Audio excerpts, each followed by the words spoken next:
Well, happy Tuesday to everyone out there in virtual world land or wherever you are at.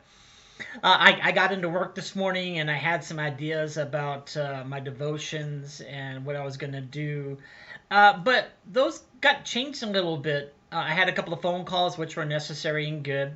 But then this noise started permeating the office here.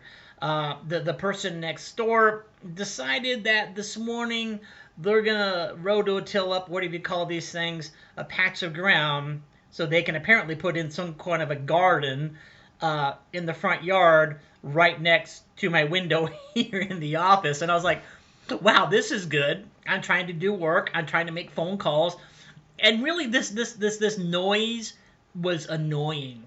You know what that's like, right? You wake up or you want to sleep in on a Sunday or a Saturday, or you don't sleep in the Sunday, you go to church, I know, but you sleep in another day of the week, and the guy next to you is cutting the grass at 6 o'clock in the morning in the rain, right? So things like this kind of annoy you. It was really throwing me off my game, and I was like, well, I can't really talk on the phone. I was having to go to different locations.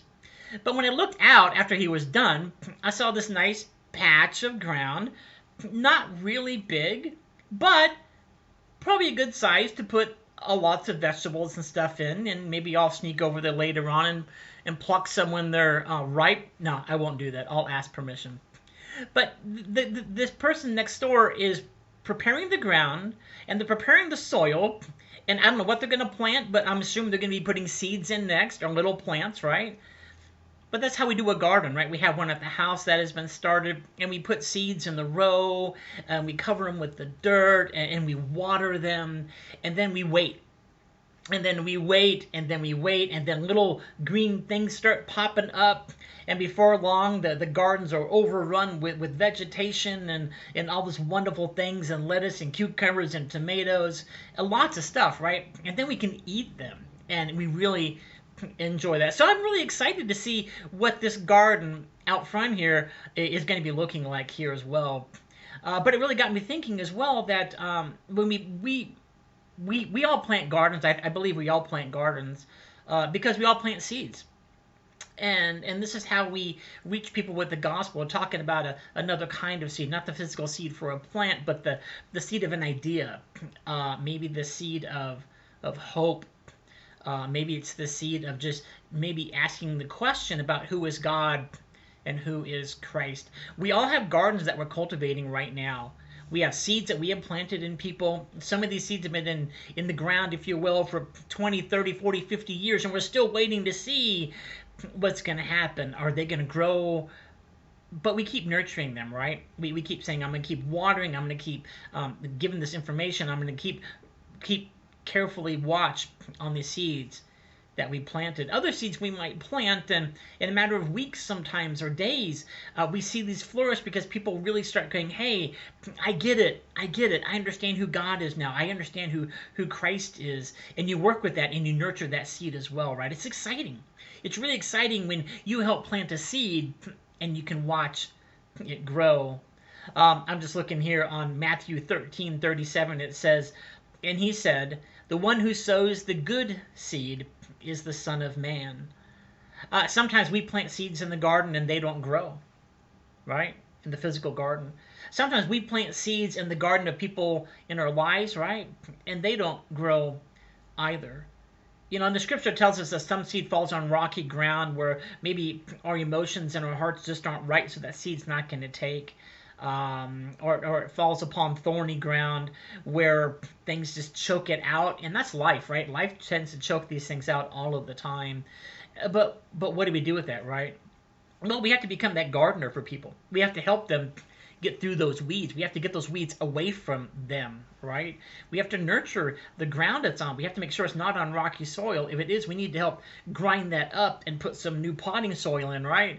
So the seed in people's lives has a chance, has an opportunity to nurture and to grow. That's our job. I believe we are all gardeners in that aspect. But the good seed isn't necessarily the seed that we plant. It's the seed that was given to us by God. Then we go and plant, right?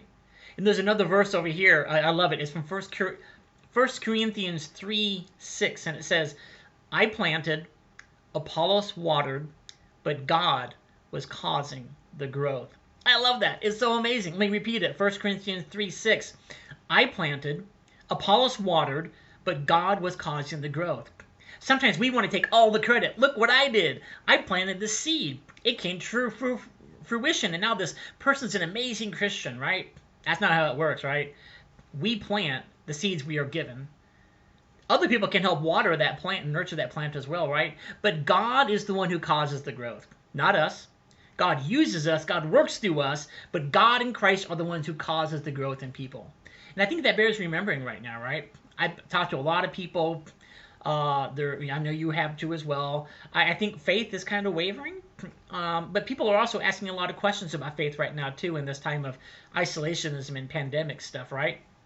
Where is God in all this? How is God? Do I need God? This has opened up a lot of doors, right? That we can go and we can take the seeds that God has given to us and we can plant them in people. Just lay them down and let God do the growth, right? We have to work with it. We have to nurture it. But don't think that we're fully responsible for that seed growing or not growing.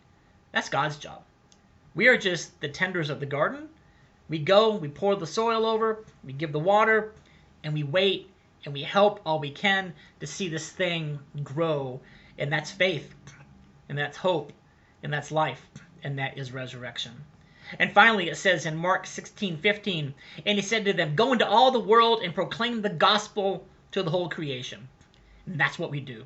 We proclaim the gospel in subtle ways, in bold ways. We plant those seeds, and then we help nurture them, and we watch them grow. But God's doing all that work, and Christ is doing that work, and the Spirit is breathing in the breath of life upon all of this stuff as well, right? So today, when you go outside and you see a garden, remember, you are the gardener. You plant the seeds, and you help nurture that in other people. It's a gift we're given. So go out and get your hands dirty today. Get your hands dirty. And be that gardener that God needs you all to be. All right, that's all I got for now. Y'all take care. Be safe, and we'll see you real soon. Bye for now.